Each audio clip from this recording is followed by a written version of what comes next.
Hey guys, welcome back to my channel. I'm Chantel and I'm back with another banger video.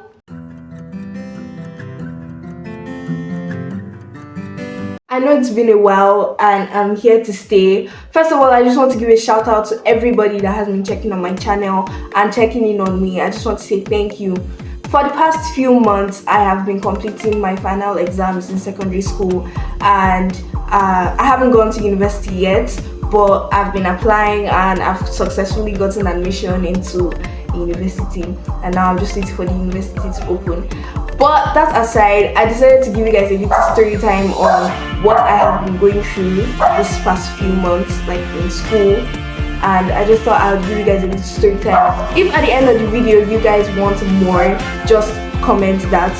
And you guys know we can't get into any video without you guys subscribing. Please make sure you subscribe and give this video a thumbs up. Turn on your post notifications so that you are the first to see when I post a video. Don't forget to follow my socials, they'll be in the description box down below. And now that we're done with all the prequel, we can get into the video. Just a little backstory. I came to Word of Faith when I was in SS2. That's the name of the secondary school I graduated from, Word of Faith group of schools. And I was appointed dining prefect in SS3 first term, right? Yes, I was appointed dining prefect in SS3 first term, but I became effective in SS3 second term. So I'm just going to give you guys like what it was like going through campaign and how it was in office and how it was when it ended. Okay, SS3 first term, I don't really know because I just came to the school in SS2, but SS3 first term, they usually do handover of I think it's usually SS2 third term, but because of the whole corona and SS3s graduated later than usual, so they couldn't like do handover. I think SS3 third term rather.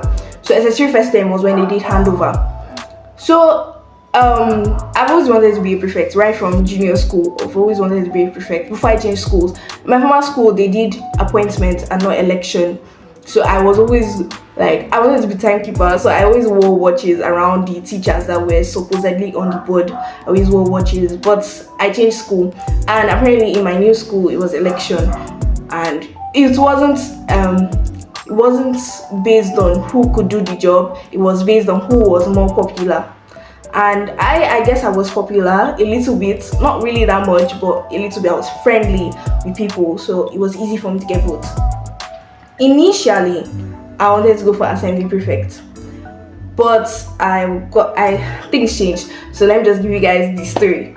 Now, SS3 first term, I think like third week or so, I've already made up my mind that I'm going for assembly prefect. I already started telling people to vote for me.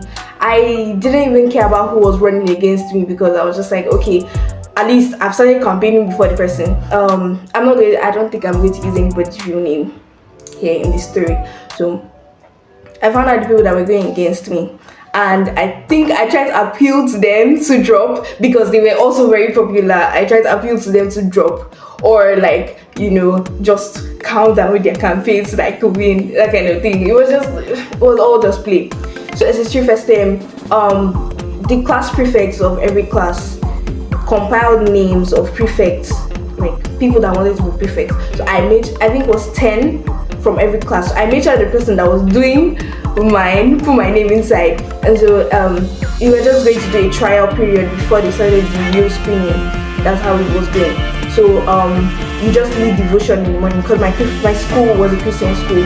So you just lead devotion in the morning and you know, make sure people go for class early, make sure nobody's outside after break time, that kind of thing, just minor stuff. And so I applied for it, and since I wanted to be assembly prefect, I made sure that I did it with my whole heart. And so the screening started like about 2 weeks later. The screening process started. What they did was like the teachers would come to a particular classroom, and then all the people that wanted to be prefect to stay in one class, then you come little by little and they'll say your name and the post you're going for, so then you write your name down. So they'll check if your name was, if you had any brawl with any teacher. And me, I wouldn't say I was a good person, but I tried my best to avoid trouble with teachers at least. So I wrote my name down and told them I was going for assembly prefect. Alright, that's done. The list came out and my name was not there. I was just like, and my other friends' names were there. Like every other person, okay, my two best friends, Gabrielle and Deandra, their names were there. I just felt so, I felt so crappy because why would my name be there? Like when I just looked at the list, I was like, wait. How can this person's name be there and my name will not be there? They had the same mindset as I did. Why won't their names be there? So they met the VP admin, and the next day she called a meeting for everybody that ran for prefectship, and their names were not on the screening list. So I went for the meeting, obviously, and she said we should meet the man that was doing the whole screening, like that's the head of the screening, that we should meet him. So I met him during break, and just to find out the reason that your name was on the screening, in case it was a mistake or something like that. So I met him, and turns out mine was a mistake, that he mistook me for another person who had a disciplinary case, and because of like how it was written, do you understand what I'm trying to say? I just hope you understand. Anyways, so they brought out a new list, and my name was under the assembly prefect. So immediately I got the form, I went home, gave my mom. I've already even asked my mom for the campaign money, and she has given it to me. So I started campaigning. As soon as I saw other people campaigning, I just got something and I started campaigning with Gabrielle, my friend. Part of the campaign was you'd write, like, let's say for me, Chantel for assembly, you'd write it on a cardboard or something and then just paste it somewhere. This was before I got my flyer, so this was what I was doing. I paid some juniors to help me design my name and that kind of thing. And so I posted it and people tore it down. They started telling people not to vote for me, like my rival started telling people not to vote for me. Instead of her to tell people to vote for her, she told people not to vote for me. She started tearing down my posters. So I actually thought it was her, but it wasn't her, it was some boys that had a beef against me. Apparently, they heard I said that I don't need to campaign because I know I'm already going to win. Before going against each other, but one did not actually want it, so it was just basically three of us. The person that I apparently was going against, like apart from the other one, let's call her Hita. Let's call her Hita. So me going against Hita is she's among one of the principal's daughters. So there was like, obviously, I was scared that there was going to be rigging of the election so that she can win because of her mother's influence.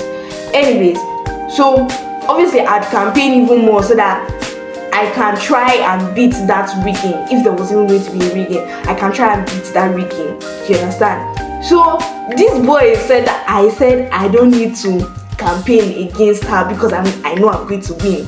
Like, of course I know that people like me more than her, but that's just pride, and why would I do that? I just talked everything out with him and they understood. He told me that he wasn't going to like spread hate on my name anymore. The main person that brought up the main person that brought it up, he actually started telling people to vote for me. So I was a border, and then borders weren't allowed to leave school. And with the amount of money I had, I couldn't trust any student to buy something for me without the student cheating me. So I decided to tell my hostel mistresses to help me. So at lunch, I told her about my plans. And then she said, Chantel, come and collect dining prefect now. And I was like, okay. I think I thought she was joking. I actually thought she was joking. I was just like, oh, that sounds like a good idea. Yeah, that sounds great. I thought she was joking because me, dining prefect, I hardly ever ate. I rarely went early for dining. Like, I rarely ever went early for any meal. So why would she want to make me dining prefect? I was just so confused until I came back in the evening after the whole flyer incident. I just told her about my day. I told her about the whole teacher incident, and then she was like, just come and collect dining prefect. Like, I'm serious. Come and collect dining prefect. And I was like, okay, I don't know about that. I have to think about it, because do I really want to give up everything I've worked for to come and collect dining prefect? Do I really want to do that? I was like, I need to think about it and consult my managers. So I did that. I decided to just weigh the pros and cons. I thought about it. I was like, what's the possibility of me even winning this with all the hate I am already getting? what's the possibility of me winning this assembly prefect? I'm just about to waste money for no reason, and I will still end up losing. And I also needed the prefectship. It would look good. Oh, she was a prefect, you get that kind of thing. And it was also like, how do I put it, a +1 to my ego if I could win her, that kind of thing. Like, aside from all the hate and all the supposed rigging, I'd still win. That's a huge thing. It would make my head swell. So, but I thought about it and I was like, what if I lose? What if? It's just better to just be on the safe side. And so I collected the dining prefect. So my experience at the dining prefect was a roller coaster. Honestly, ups and downs. So let's just begin. So I collected the dining prefect on Wednesday, and then I became not effective though. The people that were sharing still had to like show me the ropes and tell me what to do and just show me how to do it. So how it was done is that the dining prefect would go to the kitchen and count the food, make sure it's enough for everybody in hostel, and then come and share it. Basically, house girl work. But I still took it. I took it because it's better than nothing. I took it. So now let's just fast forward to the first time that I almost lost my post. So it was during lunch, Wednesday's lunch, yeah. So they gave us jollof rice and meat. So we'd go to the kitchen and count the meat and make sure it's enough for everybody. So I had this friend. Let's call her Light. I had this friend called Light. She was one of the people that were doing the work of dining prefect before I came along. So she was part of the people that were sharing. So she was still showing me the ropes. And then I went to the kitchen this particular day to count meat. And I finished counting the one for honor roll. And I didn't count the one for the main hostel. I counted like about 6. And she said, no, don't worry, don't count it. I'm sure it's complete. Me, Mumu. I said, okay, no problem. Alright, fine, no problem. I followed her. I did not count it. And the meat was not enough. 6 was missing. 6 was missing. And the first thing that came to the hostel mistress's mind was that I stole it. How would I steal 6 meats, please? So she made me pay for it. Like, these 6 people that did not get meat, I am going to sacrifice my protein for the next 6 days to pay these people back. And my friend Light got off the hook. It was me because I was dining prefect. Why did I even listen to her? I don't know. So that aside, the woman was already having trust issues for me. But of course, she could not remove my name from dining prefect. Like, I've already lost everything I had. It was just the dining prefect I was clinging on to. So in the next few days, I did my job judiciously. So let's just fast forward. I know that I had a few more brawls, and at this point, there was a particular point in time where I had issues with counting. I forgot how to count. They started having trust issues with me. They told my assistant to be counting instead, that I just be sharing. So no problem. That was alright. And so let's just fast forward to how I was relieved of my duties. So this was during WAEC. That's our final exam. This was during WAEC. It was Children's Day. So usually during public holiday we have breakfast by 9, and on a normal school day we have breakfast by 7. After our morning devotion we have breakfast. So I went to the hostel mistress and I asked her if we could have breakfast, like people that were having papers that day, if we could have breakfast earlier. Me, I wanted to do Good Samaritan. People that had paper later, as in these people had paper by like 1 or so. That means they'd eat breakfast and they would still eat lunch before their paper.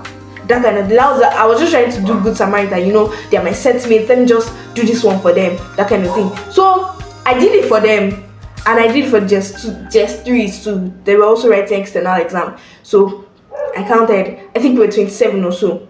Basically everything was 27, everything was equal. My mistake was not counting everything before picking 27 out of it. And so I went for my paper. After serving everybody, I served everybody. I think our dining and our exam hall joined together. So the exam hall is upstairs and dining is downstairs. As I was coming for my exam, I saw people kneeling down in front of the dining, girls, my sexmates that I served. And I was just like, and I saw the hostel mistress shouting. I was like, what did these ones do now?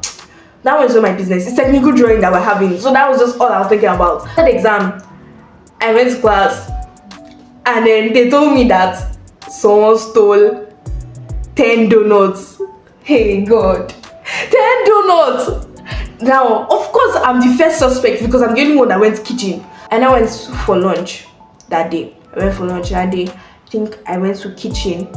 No, I did not go to the kitchen to carry food because I was like, I'm tired of this dining prefect work safe. I'm tired. I'm not paying enough for all the crap that they're giving me. Like, I'm tired because I've already gotten my certificate. They didn't even give me a badge. I'm telling you that the rubbish that I saw when I was a dining prefect was rubbish. Anyways, before I derail, let's go back to the topic at hand. What happened that day? The supervisor called me and asked me about it. She just started shouting on me, like, why would I not count? This. I apologized. I told her that I did not do anything. Like, I did not steal any donuts. I did not take anything. After lunch, one of the wholesome mistresses called me. There were 3. So one of the wholesome mistresses called me and asked me about it. I now just explained everything to her. So apart from the fact that I did not count before sharing the food, another thing was that I shared for people that do not have exam in the morning. Obviously, me, I will lie now. I had to cover up myself. I said I don't know that they were not having exam that morning. I thought that they were having exam later in the morning too. Now, just a little bit later than us. For them too, they won't be able to eat breakfast. That was just what was in my mind. That's what I told them, But meanwhile, I knew that they had paper in the afternoon. Anyway, basically, I was relieved of my duties, and I graduated with my certificate and my badge. Okay, my set was not even badge, but of course, I'm dining perfect. How would I have badge? I got badge. I graduated my certificate and my badge, and it was not written anywhere that I was debadged. I'm still dining perfect. Anyways, that was basically it. That's basically the whole story. Being a dining prefect was not easy at all, but it had its pros and it had its cons. I think we've come to the end of this video. If you guys want more stories, you guys can just comment that. I'm going to say it again. Don't forget to subscribe and turn on your post notifications so that you can be the first to know when I post a new video. Make sure you give this video a thumbs up. Don't forget to follow my socials and also add me up on Snapchat. This is goodbye. I hope to see you guys another time. Bye.